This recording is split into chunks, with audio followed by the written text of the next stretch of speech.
Good afternoon. My name is Remy Heath, a student of Plan 203, Regional Analysis and Design Studio. Over the past 16 weeks, we got the pleasure to learn the practice of GIS and geospatial analysis to aid in effective communication through map making, all of which will come together in this immersive learning project with the Muncie Land Bank. Now give it up for Plan 203 Studio.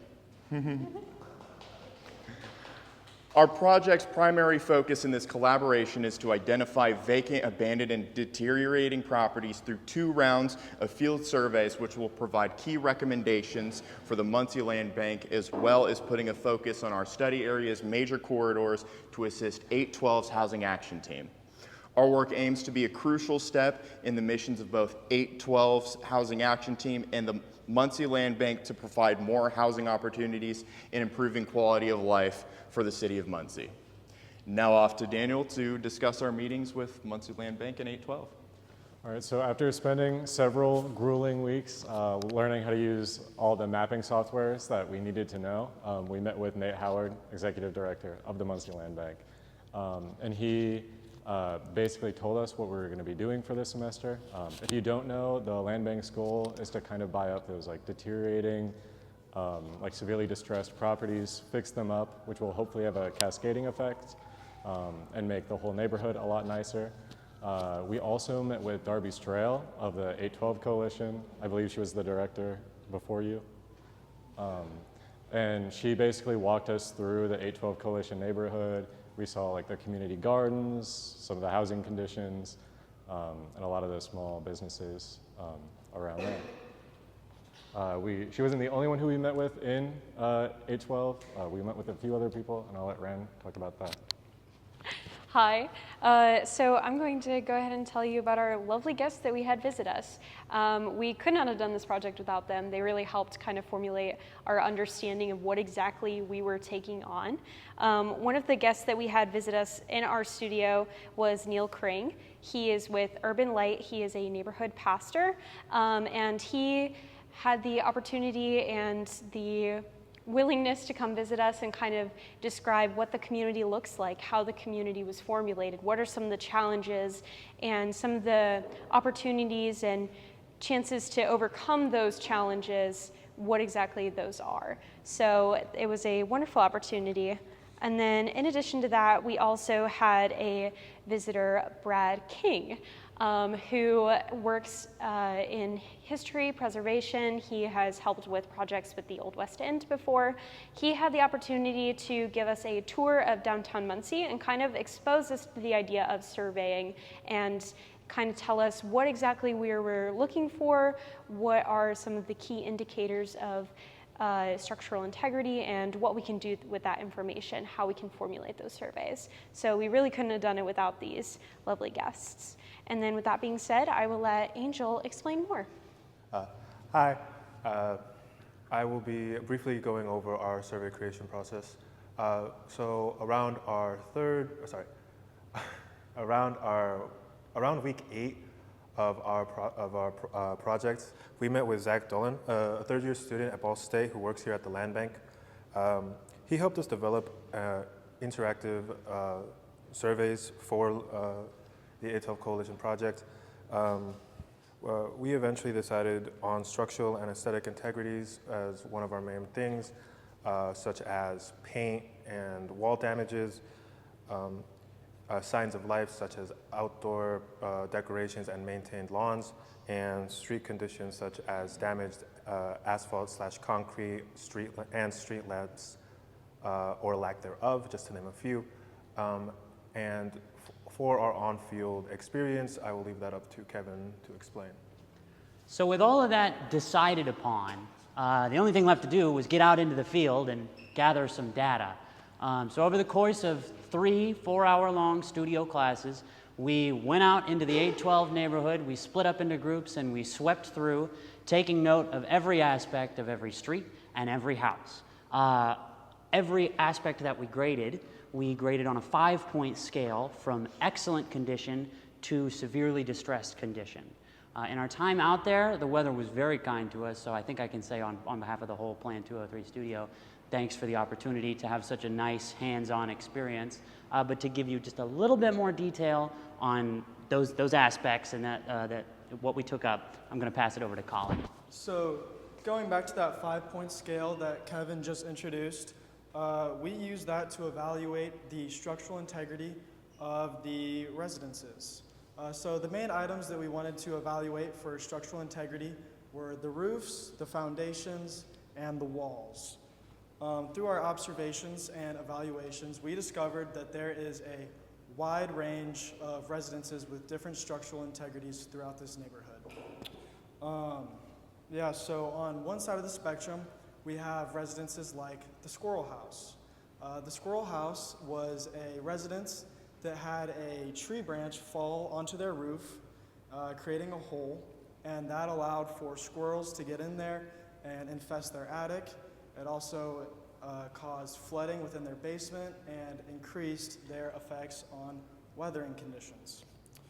But on the other side of the scale, we have residences that were just newly built. For example, the Habitat for Humanity houses, which were just built within the last 2 to 5 years and have amazing structural integrity. But structural integrity was not all that we used this 5-point scale for, and I will leave that to Mihai.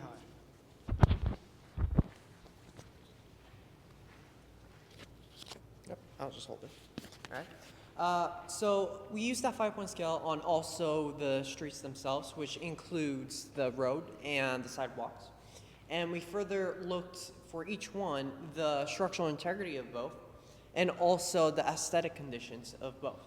For example, for the roads, we looked at the structural integrity including the cracks, potholes, other things that may exist on there. And in regards to aesthetic conditions, we looked at mostly the lines you see on those roads, the yellow lines, the double yellow, the white lines, etc. Because there were some roads that lacked those and would make it harder for drivers to be on the right lanes and etc.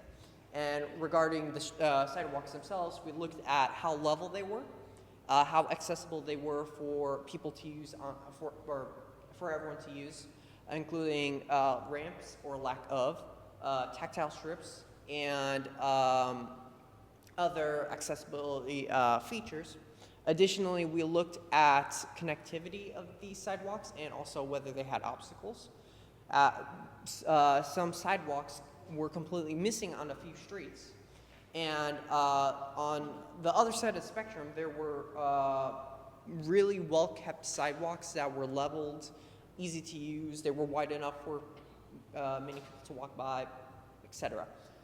These were the primary focuses of the streets, as they would directly affect the parcels next to the properties.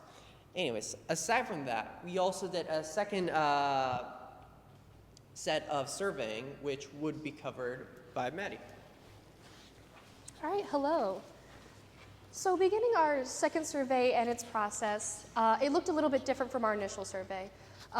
We met with Roger Malone, who is a structural engineer with RM Consulting and Engineering, and he gave us a lesson on what to look for in terms of specific structural integrity through the eyes of an engineer. So a few things that he taught us, we discussed about the straightness of walls and lines in the foundation and to determine what quality or what condition those are in.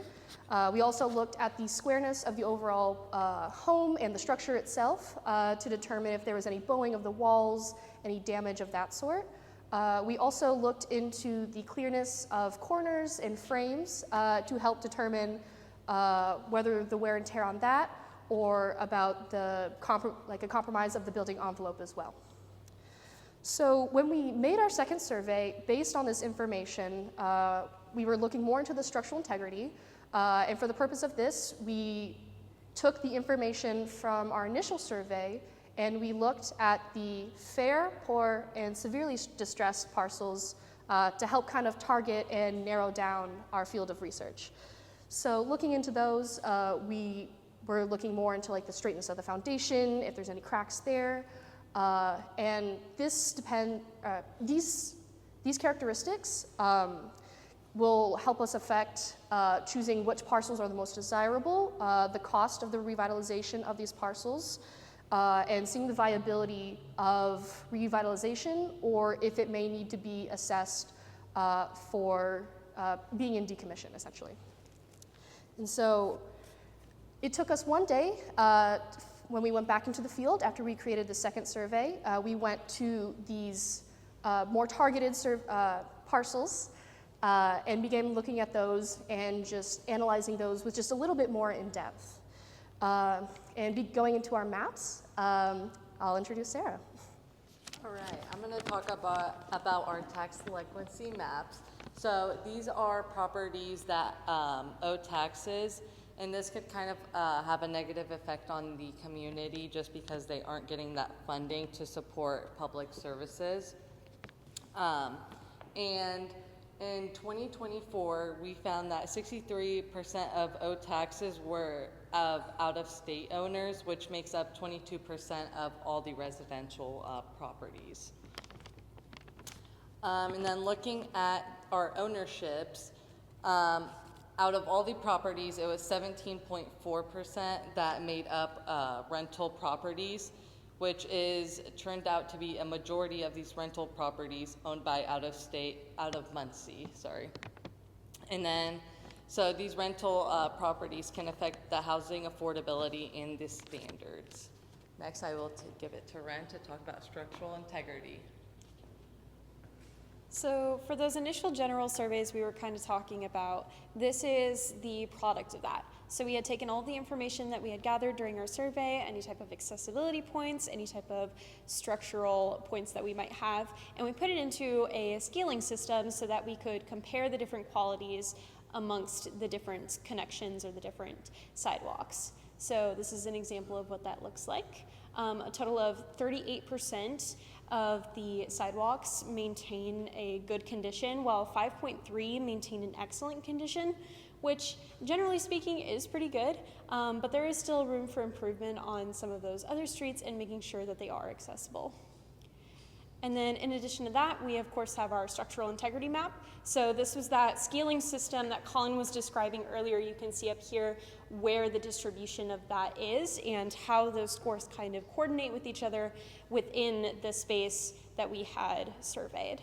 And with that being said, I'm going to pass it off to Seth to explain our land use. This is our land use map.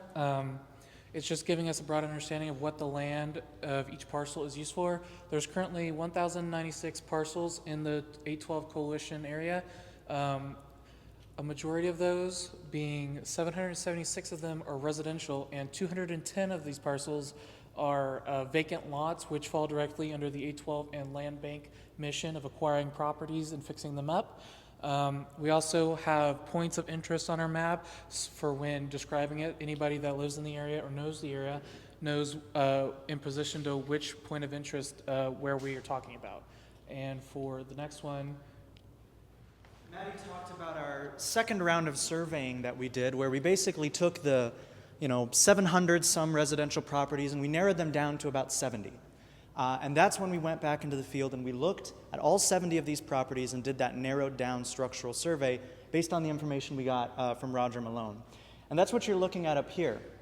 The deepest red color are the properties that are in maximum stress. These are the ones that are most likely not salvageable, the kind of properties that have to be demolished for safety concerns so that the property can be redeveloped. But what you'll notice is that most of the properties on this map are of a medium level of stress, which means that they have suffered damages, but they are rehabilitatable. And that's where the Muncie Land Bank comes in, and that's where the 812 Coalition can dedicate some of their resources along these key corridors that you see highlighted in bold. So I want to transition to our story map now, which is an interactive site that we created where you can see the 20 properties that we selected out of those 70 that are most ideal for further investigation. So we've created essentially a property profile for each of these that compiles a lot of the information that we looked at. Below some of our maps here, you can see, if you scroll down just a little bit more. So we have the address of the street, and we have some information about it publicly available through Beacon that we've consolidated here. That includes the level of stress based on our survey results. It includes information about the acquisition potential. So we looked at the assessed value of the property. We looked at historically when it was last transferred. We checked to see if it had appeared in the tax sale, if it was tax delinquent. So this is information that helps us determine whether or not these properties can be acquired and how they can do that. And what we've essentially done is we've provided a recommendation for each of these properties on how the property is most likely able to be acquired and what should be done with it. So for some of these properties, we've said they're very easy to rehabilitate. It just needs to have some money and love put into it. And other properties, we've determined that it needs to be demolished for safety concerns. And at the top of each of one of these property profiles in colored text, if you scroll up just a tiny bit, we have basically a really quick reference for 3 categories that we've marked all of these properties with. If they are in severe need of rehabilitation, if they are easy to acquire or relatively easy to acquire, and if they have a high redevelopment potential. And the place that we got the high redevelopment potential from is based on all of this information and also this notion of adjacency. So one of the 812 Coalition's goals was to look specifically at properties that were fronting key business or development corridors. But we also looked at the proximity of other redevelopable properties. We looked at the proximity of commercial structures, institutions like churches and libraries, the presence of transit lines on the MITS system. And all of that helped us determine which of these properties are the best and most ideal to be targeted and should be investigated further by the Land Bank and the 812 Coalition. So I'm not going to go through each and every one of these, but you'll see that the ones that have all 3 colors, 1, 2, 3, each of those factors are the ones that we think are the best to be investigated. And if you scroll all the way down to the bottom, I'll hand it off to Jacob to talk about the last 2 deliverables we've created. But basically on each of these maps, there's a QR code, and also on the brochure, on your guys' table, there's a QR code where you can access this interactive site and look at these properties for yourself and see some of the information that we've compiled. But I'll hand it off to Jacob. So if you go ahead and take a look at the brochure, this is the front with a picture of our studio. You take a look and go ahead and open the inside. It has the mission statement of our class and our studio. And if you go ahead and open it completely, if you look to the bottom left, it will have a QR code with the story map, so you can take a look at the story map on your personal time with your own cellular device. And then if you go ahead and look to the left, it's a QR code that has a survey for your feedback on the information we've given you and based on our presentation. But I'll give it all to Mihai to take care of the rest. So the feedback survey itself is split into 2 parts. The first portion is the feedback on the presentation that we just said, and if there are any sort of comments or feedback you want to give on how we as students and as a studio can improve upon for future presentations. The second portion is more aligned with the actual project that we've done regarding the properties and neighborhood as a whole, on any sort of information that you might have on these properties, or any sort of stories you want to tell that you have living in this area or experiencing it. All feedback is welcome, and we just want to thank you all for coming here tonight to listen to the presentation on this project and on this surveying that we have done. Again, if you have any questions at all, we are very, we will answer all and every question that you may have. So without further ado, thank you from everyone here coming here, and yeah, thank you.